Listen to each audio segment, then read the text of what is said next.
Assalamualaikum warahmatullahi wabarakatuh.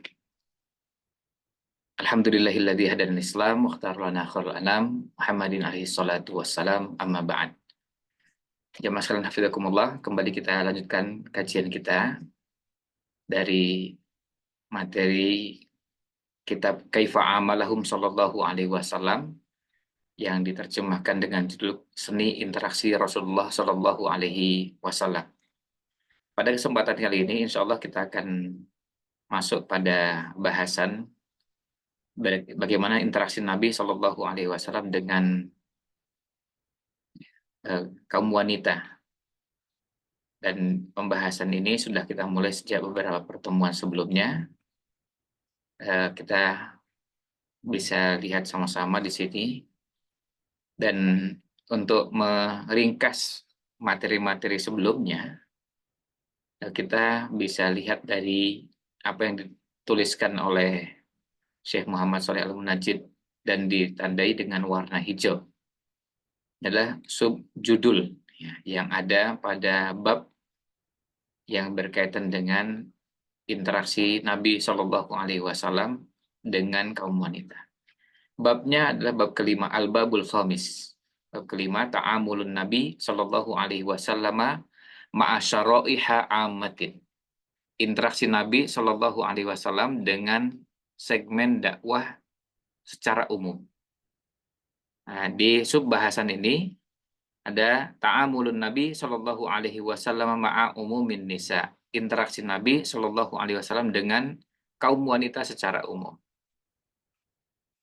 Nah, prinsip dasarnya interaksi tersebut penuh dengan kelemah lembutan dan kasih sayang.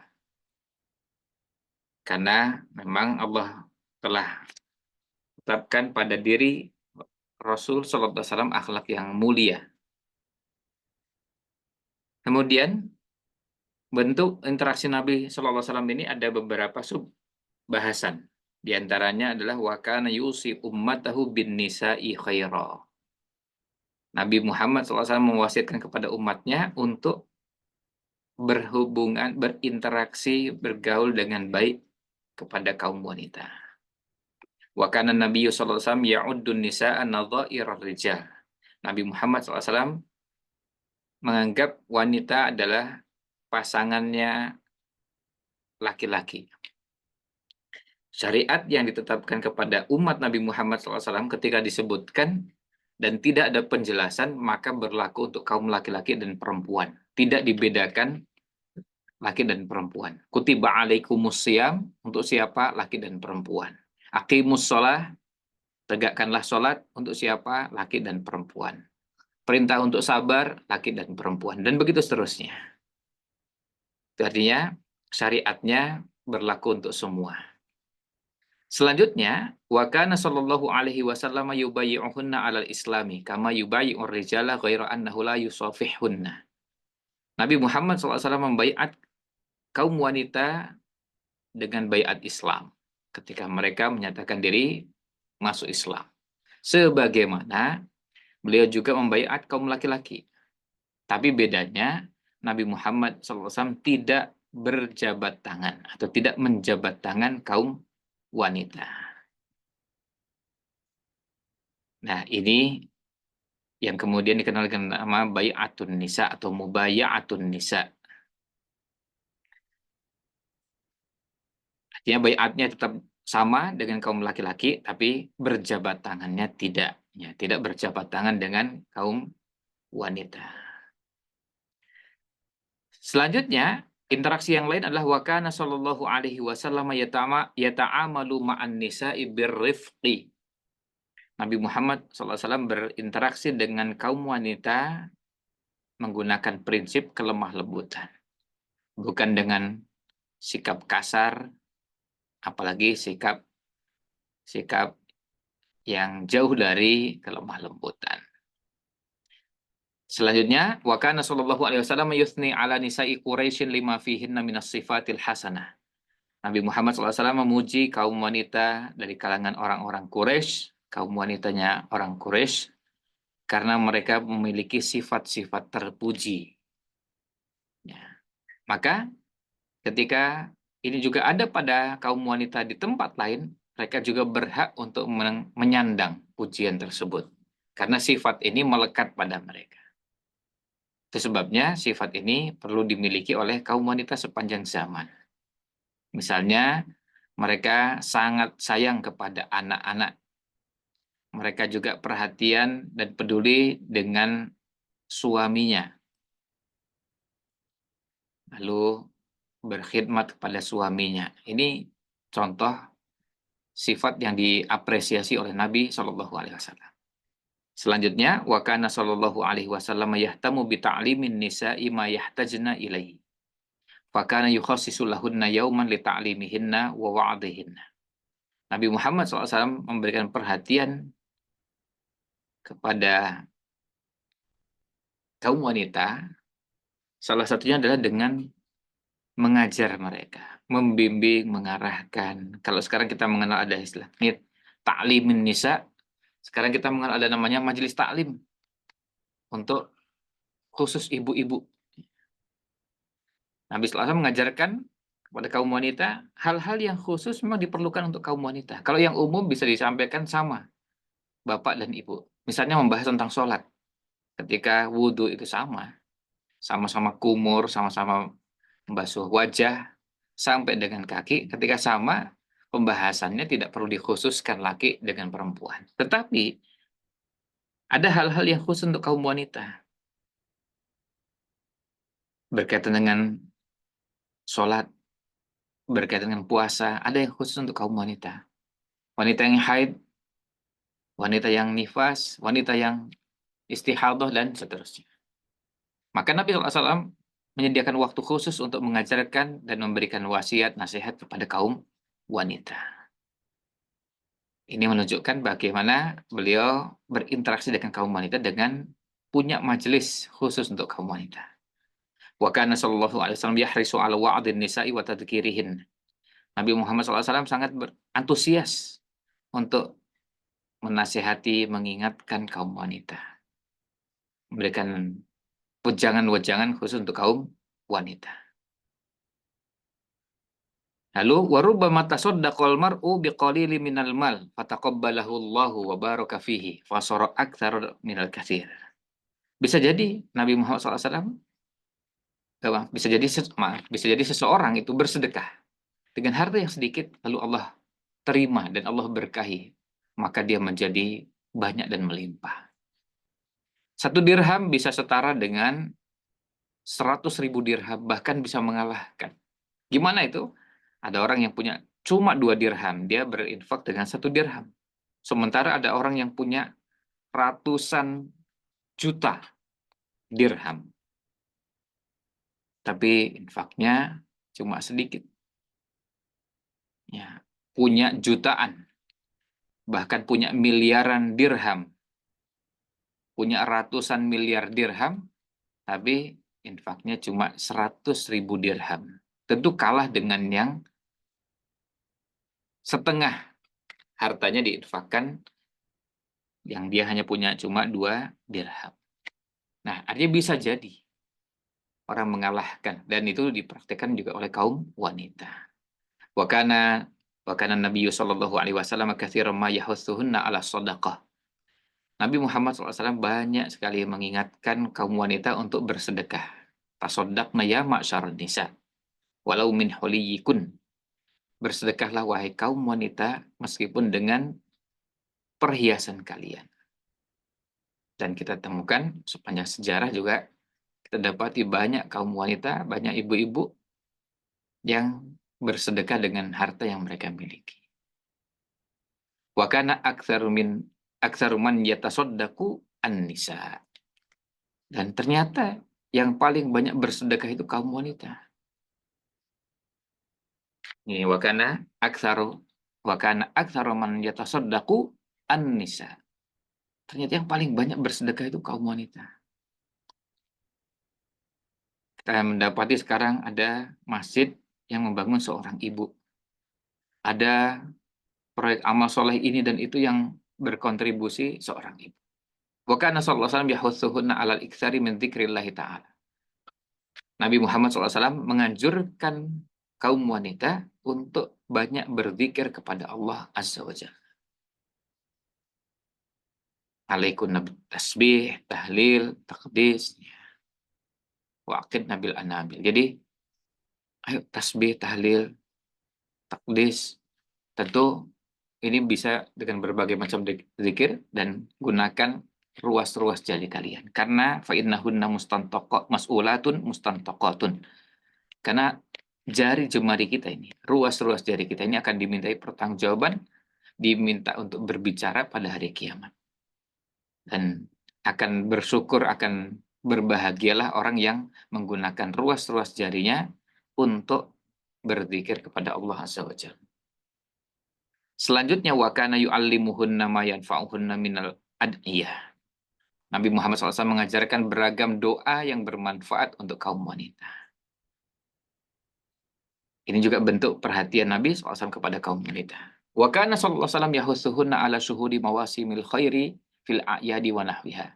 Nabi Muhammad SAW menganjurkan kaum wanita untuk menghadiri berbagai macam momentum kebaikan, momentum kebajikan seperti sholat Id, Idul Fitri, Idul Adha, dan kegiatan-kegiatan lainnya. Artinya kegiatan-kegiatan yang di situ memungkinkan kaum wanita untuk bisa juga turut hadir mendapatkan kebaikan.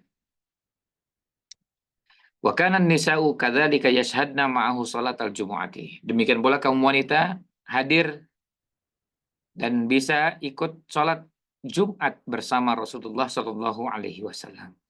Ummu Hisam bintu Harithah ibn Nu'man mengatakan, saya hafal surat Qaf itu dari mulut Rasulullah SAW pada setiap khutbah Jumat. Beliau nyampaikan lagi sampai akhirnya hafal. Ini menunjukkan bahwa memungkinkan untuk hadir di sholat Jumat. Wa kunna yashhadna sholatal fardhati ma'ahu fil masjid. Dan kaum wanita juga hadir ikut sholat fardu bersama Rasulullah SAW di masjid. Kata Aisyah radhiyallahu anha, kunna nisaul mu'minati yashhadna ma'a Rasulillah sallallahu alaihi wasallam salatul fajri. Mutalafiatin bimurutihinna. Jadi wanita juga ikut hadir di salat fajar, salat subuh. Tentu dengan tetap memperhatikan hijabnya, menutup auratnya, bukan dengan mengumbar auratnya.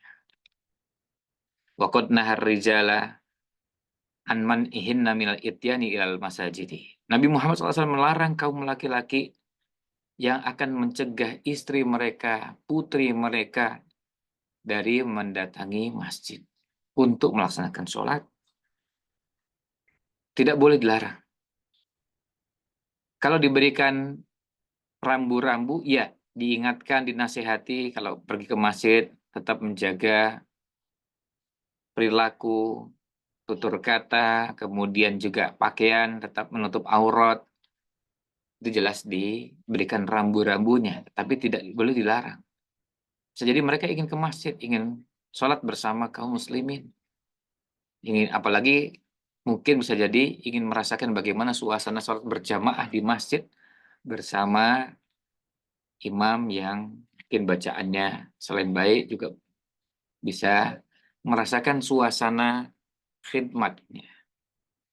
Wa ma kulli hadza fa sholatuhunna fi buyutihinna afdal.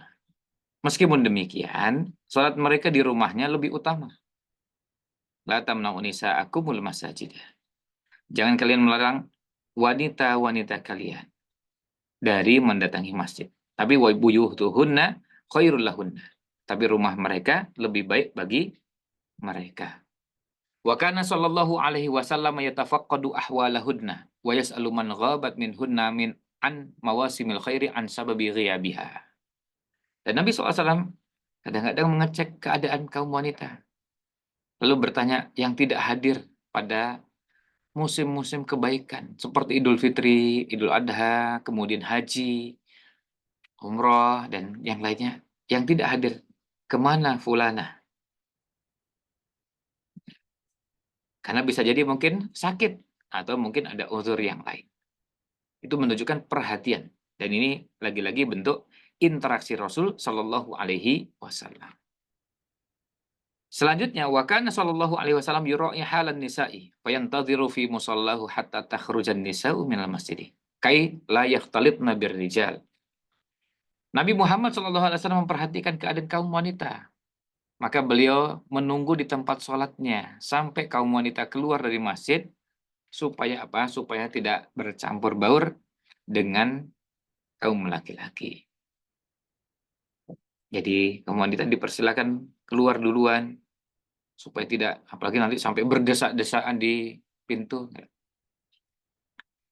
Walikai layak talit nabi rijali kanan Nabi sallallahu alaihi wasallam yandabuhunna lissolati fis sufufil mutaakhirati. Agar tidak bercampur aduk laki-laki dengan perempuan, maka Nabi Muhammad SAW menganjurkan lalu memberikan tuntunan agar kaum wanita sholat di sof-sof yang belakang. Jadi kalau laki-laki di sof paling depan, dan itu yang paling utama, khairu sufufir rijali awwaluha wa syarruha akhiruha. Sebaik-baik softnya kaum laki-laki itu yang paling depan, yang paling buruk justru yang paling belakang. Wa khairu sufufin nisa'i akhiruha wa syarruha awwaluha. Dan sebaik-baik softnya kaum wanita itu yang paling belakang. Nah, ini yang utama, dan sebaliknya yang paling buruk adalah yang di depan. Jadi ini untuk meminimalisir peluang ikhtilat.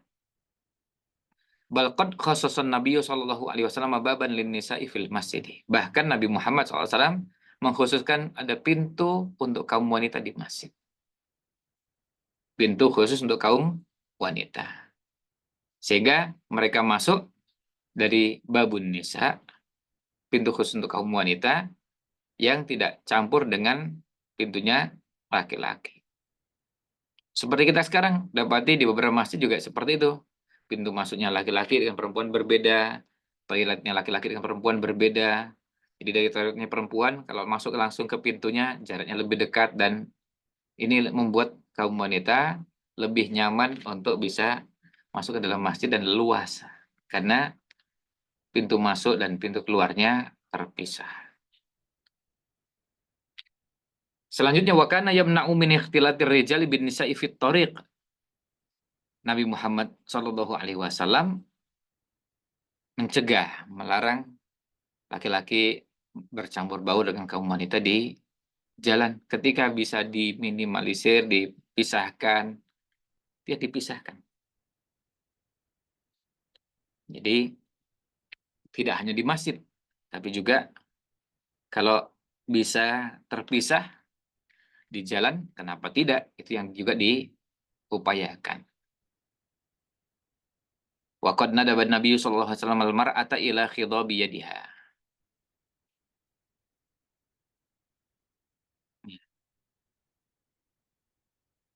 Nah, ini juga bentuk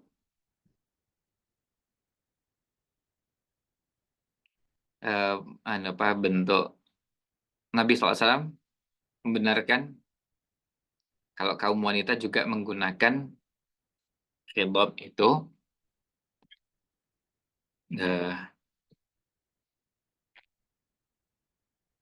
jadi kita ada mengenal istilah ada ya, bahan-bahan yang digunakan di kulit ya, untuk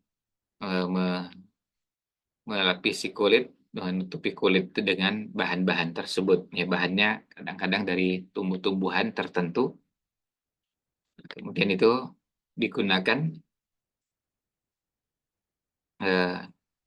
Kemudian juga ada yang digunakan di kuku. Kalau di kulit itu supaya bisa menutup, menutup kulit aslinya. Apalagi ketika misalnya kulitnya berwarna putih, dan itu bisa sangat menggoda lawan jenis ketika menggoda kaum laki-laki. Maka ketika di semir atau kemudian dilapisi, diberi warna selain warna putih tadi dengan warna-warna yang lain untuk nutup kulitnya secara langsung, ini juga dengan maksud untuk meminimalisir, sehingga jadi yang yang dilakukan oleh Nabi SAW dalam bentuk anjuran. Tentu ini tidak sampai pada tingkat wajib, tetapi anjuran. Ya, anjuran karena ini salah satu hikmahnya adalah meminimalisir ya potensi fitnah yang akan muncul. Wa kana sallallahu alaihi wasallam yukhaffifu min salatihi syafaqatan ala man yusalli khalfahu minan nisa'i idza sami'a buka asabi. Nabi Muhammad SAW pernah meringankan sholat. Jadi sholatnya menjadi dipersingkat. Karena sayangnya beliau dengan orang yang berada di belakangnya. Siapa itu? Ada kaum wanita yang membawa bayi. Membawa bayi. Lalu bayinya menangis. Beliau tidak ingin hati sang ibu gundah. Hati sang ibu risau mendengar bayinya yang menangis. Lalu sang imam terus memperpanjang sholatnya.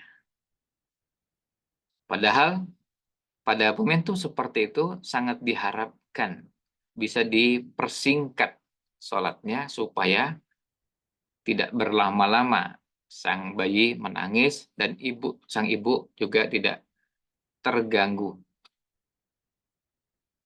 An Anas bin Malik radhiyallahu anhu, dari sahabat Anas bin Malik radhiyallahu anna Nabiyya sallallahu alaihi wasallam, sesungguhnya Nabi Muhammad sallallahu alaihi wasallam qala, bersabda, inni la adkhulu fis sholati, sungguh saya masuk ke dalam sholat, wa ana uridu italataha, dan saya ingin memperpanjang sholat. Dan itu satu hal yang lumrah. Orang kalau sholat, apalagi menikmati sholat, enak sholat itu kalau dipanjangkan. Jadi nggak tergesa-gesa, belum apa-apa sudah ruku. Rukunya pun cuma sebentar. Padahal kalau orang menikmati sholat ingin berlama-lama. Surat yang dibaca bisa jadi tidak terlalu panjang, tapi dibaca dengan pelan, dengan tenang.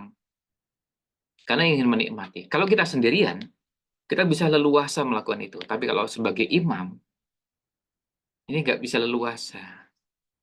Nabi SAW ingin memperpanjang. Fa'asma'u buka as-sobi.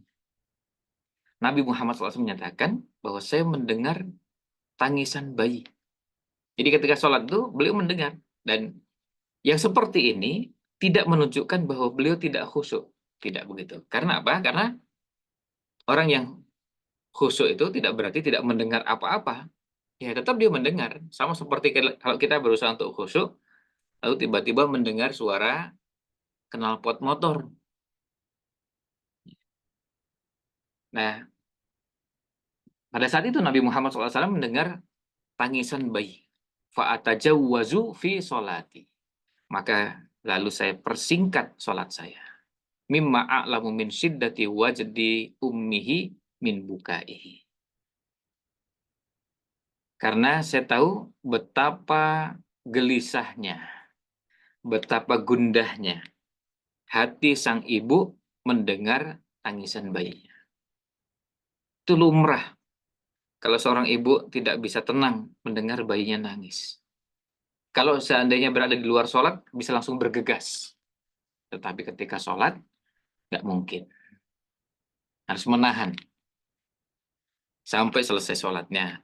Alhamdulillah, Nabi SAW mengajarkan kepada kita, sampai imam yang tadinya merencanakan bacaannya panjang, bisa dipersingkat. Bacaannya jadi pendek. Sholatnya dipersingkat juga. Nah, sholat yang dipersingkat begini, bisa jadi seperti misalnya bacaan ruku yang tadinya 3 kali, bisa cukup sekali. Karena sekali sudah sah. Meskipun kita mengatakan afdol 3 kali, tapi masalahnya ada bayi di belakang yang nangis. Maka dipersingkat bacaan rukuknya cuma 1 kali, bacaan sujudnya cuma 1 kali, nggak sampai 3 kali. Itu semua sah. Nah, mempertimbangkan siapa? Mempertimbangkan kondisi bayi dan kondisi ibunya yang tentu sedih, gelisah, hatinya tidak tenang mendengar tangisan bayinya. Nah, tentu banyak ini pelajaran yang kita dapatkan dari sini. Bahwa kaum wanita boleh sholat bersama laki-laki di masjid. Kemudian bayi juga boleh ikut sholat di masjid bersama orang dewasa, orang tua. Ya, tinggal nanti diatur gimana caranya agar tidak sampai ada najis di dalam masjid. Dan ini bagian dari pembinaan pendidikan pada anak-anak. Nah, itu bentuk sayangnya Nabi Shallallahu Alaihi Wasallam. Dan kalau anak dibiasakan ke masjid, ini bagian dari pembelajaran supaya mereka juga terbiasa mengerjakan sholat dan bisa melihat suasana. Oh, di masjid itu ternyata seperti itu. Dan beda rasanya anak yang biasa ke masjid dengan tidak biasa ke masjid. Sejak kecil dibiasakan berangkat ke masjid, lihat orang sholat berjamaah, kemudian setelah selesai sholat menyaksikan orang duduk dengan tenang berzikir. Suasana itu menjadi pembelajaran. Dan itu pembelajaran yang mahal. Ketika anak mendapatkan situasi seperti itu berulang-ulang. Sejak kapan? Ya, sejak usia mumayyiz. Sejak sebelum usia mumayyiz bisa jadi mungkin sudah mulai diajak, tapi sesekali dan mungkin belum bisa mencerna. Tapi melihat suasana seperti itu jadi pembelajaran. Jadi lihat langsung. Nah, kemudian interaksi Nabi SAW yang berikutnya adalah wa min syafaqatihi sallallahu alaihi wasallam 'alan nisa'i annahu hazina wa ta'assafa 'alal mar'ati allati kanat taqummul masjida wa dufinat min ghairi ayyusalliya 'alaiha. Bentuk sayangnya Nabi SAW kepada kaum wanita. Beliau sedih, beliau menyayangkan tidak berkesempatan untuk menyolatkan seorang wanita yang biasa membersihkan masjid. Kalau bahasa kita sekarang nyapu-nyapu masjid, ngepel masjid, bersih-bersih masjid. Dan wanita tersebut yang biasa bersih-bersih masjid dimakamkan dan beliau tidak sempat menyolatkan wanita tersebut. An Abi Hurairah radhiyallahu an. Dari sahabat Abu Hurairah radhiyallahu an. Anna mra'atan sauda. Ada seorang wanita berwarna kulit hitam. Kanat taqumul masjidah. Dia biasa membersihkan masjid. Kalau kita nyapu, ngepel, bersih-bersih, beres-beres, karena kadang tidak cuma nyapu dan ngepel, kadang juga ngelap-ngelap. Yang namanya masjid, ya tidak cuma disapu dan dipel. Kadang kita lihat bagian tertentu di mimbar, perlu dilap, ya. Nggak bisa disapu. Ya. Ya, kabelnya perlu dibersihkan, ini dan itunya perlu dibersihkan, intinya dibersihkan. Yang membersihkan masjid, ada wanita, dan coba lihat, di sini secara khusus disebut imra'atan sauda, wanita yang berwarna kulit hitam. Artinya, dari secara fisik bisa jadi mungkin ada yang lain yang lebih nampak terlihat indah dari warna kulitnya. Tetapi wanita ini mulia luar biasa. Karena apa? Bersih-bersih masjid. Nah, fafaqadaha Rasulullah SAW. Suatu ketika Rasulullah SAW merasa kehilangan. Loh, mana ini Ibu Fulanah nih? Ibu ini mana nih? Yang biasa bersih-bersih masjid. Fasa'ala anha. Lalu beliau bertanya kepada para sahabat, mana wanita itu? Beliau merasa kehilangan. Artinya kan biasa, kalau orang biasa bersihkan masjid, kita yang sering ke masjid pasti kenal. Atau pasti bisa mengetahui ada wanita yang biasa ke masjid, bersih-bersih tersebut. Sama seperti kalau kita juga sering. Ya, sering ke masjid, lalu melihat ada yang biasa sudah sebelum masjid dibuka, sudah bersih-bersih, nyapu, ngepel, merapihkan karpetnya, bersihkan karpet, sekarang pakai vakum, pakai ini dan itu. Intinya membersihkan. Lalu ketika ditanyakan kepada mereka, mereka mengatakan, faqalu matat. Mereka mengatakan, sudah wafat ya Rasulullah.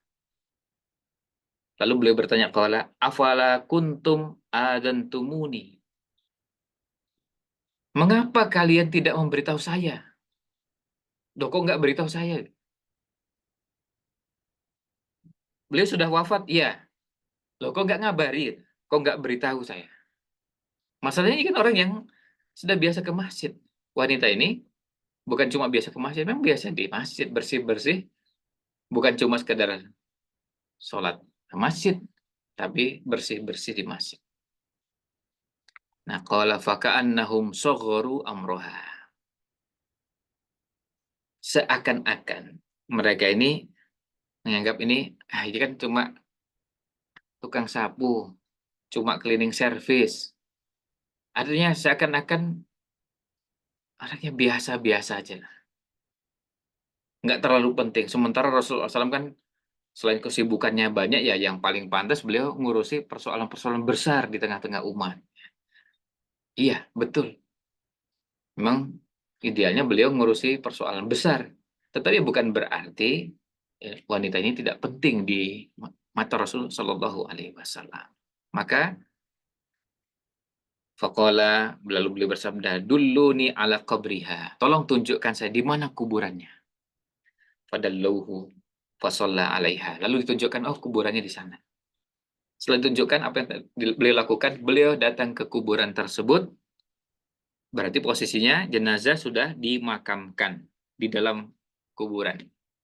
Artinya sudah dimakamkan, makamnya sudah ditutup, ya, dan bahkan sudah berlalu beberapa waktu. Ya, bukan lagi hitungannya menit, bisa jadi berjam-jam, ya, atau bahkan lebih dari itu. Lalu apa yang terjadi? Maka Nabi SAW kemudian menyolatkannya. Menyolatkan di mana berarti? Di kuburan, menyolatkan jenazah. Dari hadis ini kita dapatkan pelajaran ada keutamaan membersihkan masjid, karena itu disebutkan secara khusus dalam hadis, dan Nabi SAW mengapresiasi. Kemudian juga ini ada pelajaran yang kita dapatkan di sini, bertanya tentang pembantu, asisten, rekan, atau teman yang nggak ada. Fulan kemana? Nanyakan kabar itu termasuk juga salah satu yang bisa kita dapatkan pelajaran dari hadis ini. Kemudian sebagai bentuk untuk mengapresiasi itu dengan mendoakan. Selain juga dari hadis ini kita dapatkan pelajaran, ada anjuran untuk menghadiri jenazahnya orang-orang baik. Sebisa mungkin ketika ada orang baik yang meninggal, kita sempatkan untuk menghadirinya. Kalau sempat nyolatkan, sholatkan. Tapi waktu saya mepet, nggak bisa ikut ke makam, nggak apa-apa. Sudah menyolatkan, sudah lumayan. Kalau bisa ikut sampai ke makam tentu ideal. Tapi bisa jadi kita karena ada kesibukan lah, ada ini dan itu, baru cuma bisa nyolatkan, itu sudah baik. Kemudian takziah kepada keluarganya. Nah, pelajaran yang lain juga yang kita dapatkan, ada anjuran untuk menyolatkan mayit, jenazah yang sudah dikuburkan. Dan ini termasuk sholat, bukan sholat ghaib ya namanya, ini sholat hadir. Nih, mayitnya hadir. Jadi jenazahnya ada di hadapan kita, tapi di kuburannya. Ini berlaku untuk siapa? Bagi yang belum menyolatkan yang bersangkutan. Bagi yang belum menyolatkan. Jadi, misalnya begini, begitu tanya di mana, oh jenazahnya sudah diantarkan ke pemakaman. Begitu sampai di tempat pemakaman, ternyata orang-orang sudah bubar dari proses pemakamannya dan sudah selesai. Maka kita bisa nyolatkan di situ. Nah, kemudian juga pelajaran yang berharga dari hadis ini, juga kita bisa menginformasikan berita kematian tersebut, kalau sekarang bisa dengan SMS, WA, dan semacamnya. Ini pelajaran yang kita bisa ambil dari hadis ini. Mudah-mudahan ada manfaat yang kita bisa ambil. Ada pertanyaan di kolom chat. Soft wanita adalah yang paling utama di belakang.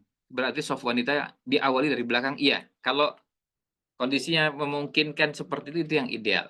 Kalau di Jogja kita lihat misalnya di Masjid Gede Kauman, itu yang soft ibu-ibu tuh yang diisi paling belakang dulu, mepet dengan tembok, kemudian baru soft di depannya, dan begitu seterusnya. Isi depannya, dan sampai ke yang paling depan. Ya, kemudian pertanyaan berikutnya, berarti menyolatkan di kuburan boleh ya? Ya, boleh. Jadi kalau saya misalnya belum menyolatkan, dan kemudian mendapati ada jenazah yang baru dimakamkan atau sudah